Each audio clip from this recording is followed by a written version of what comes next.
بسم اللہ الرحمن الرحیم نحمدہ ونصلی علی رسولہ الکریم اما بعد۔ اسلامی عقائد یا علم کلام ایک ایسا موضوع ہے، اس کو سمجھے بغیر اور جانے بغیر اپنے دین، اپنے ایمان کی حفاظت اور اپنی آخرت کی سلامتی وہ بہت مشکل ہو جاتی ہے۔ علم عقائد و کلام کے حوالے سے بر صغیر پاک و ہند کی تاریخ میں سر سید احمد خان ایک خاص شخصیت ہیں۔ اگر علم عقائد کی تاریخ میں دیکھا جائے تو جتنی گمراہیاں بر صغیر میں پھیلی ہیں اس کی بنیاد سر سید کے زمانے سے پڑ جاتی ہے، کیونکہ کئی سو سالہ بر صغیر کی تاریخ جس میں کبھی اتنا فرقہ واریت کا ماحول نظر نہیں آیا اور نہ ہی کبھی فرقہ واریت کو اتنی اہمیت دی گئی،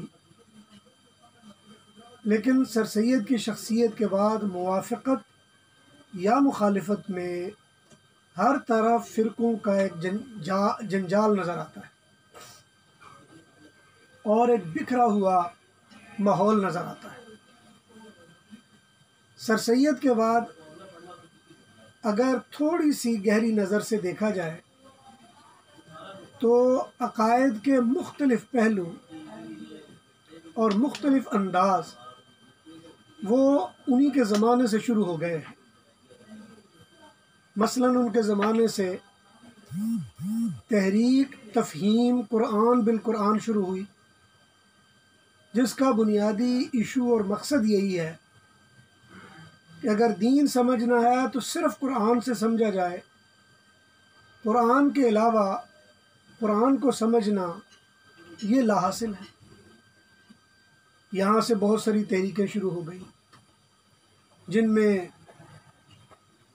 ابلاغ القرآن کے حوالے سے اور اسی طرح غلام محمد پرویز کے حوالے سے بڑے مختلف پہلو چلے۔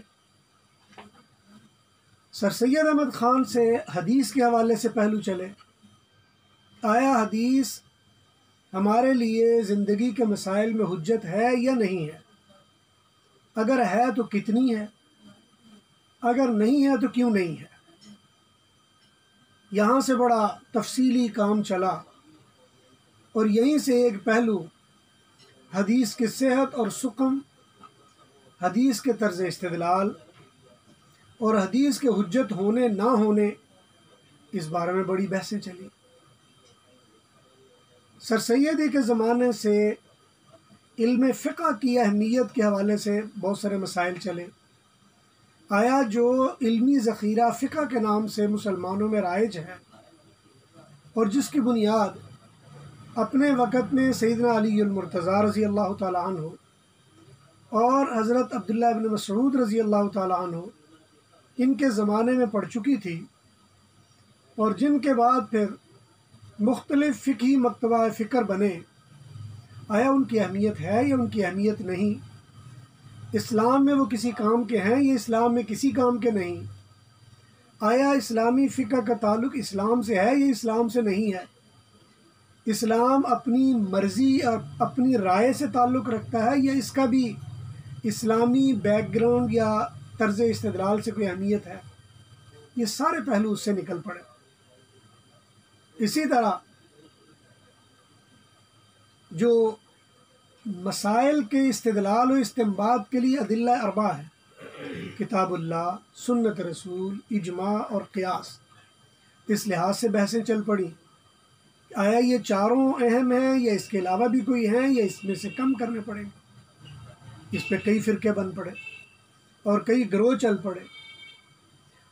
اور اسی طرح یہ آج ہم دیکھتے ہیں ہمارے قرب و جوار و ارد گرد میں انہی مسائل کی بنیاد پر کوئی نہ کوئی گروہ، کوئی نہ کوئی شخصیت، کوئی نہ کوئی فرد، کوئی نہ کوئی جماعت یہ ہمیں ایک نیا جھنڈا اٹھائے، نئی فکر اور نئے طرز تکلم کے ساتھ ہمارے سامنے آ جاتی ہے۔